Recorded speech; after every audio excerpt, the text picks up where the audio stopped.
criançada, tudo bem? Olha a tia Rosane aqui novamente. Sei que não está sendo fácil ficar em casa, mas hoje eu trouxe uma atividade bem divertida. E você vai precisar de um item da cozinha da mamãe. Corre lá, bem rapidinho, e pega 2 colheres, ok?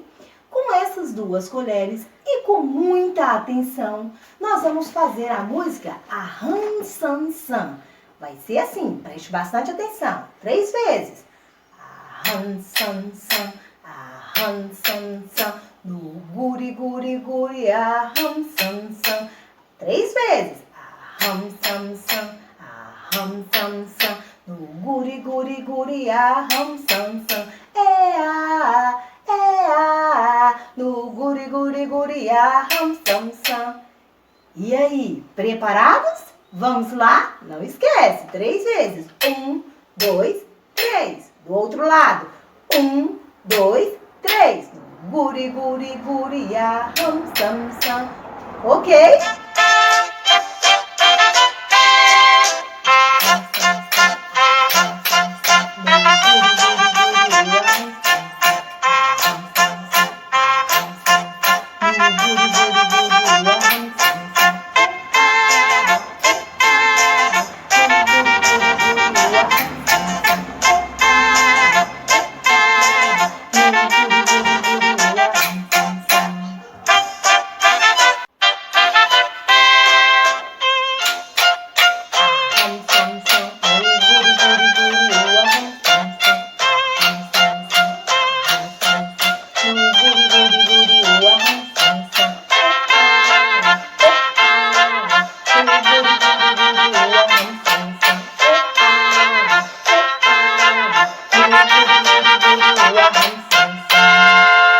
Gostaram, criançada?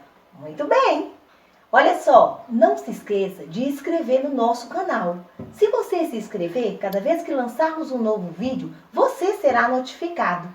Ok? Até a próxima! Conto com vocês, amiguinhos! Beijo!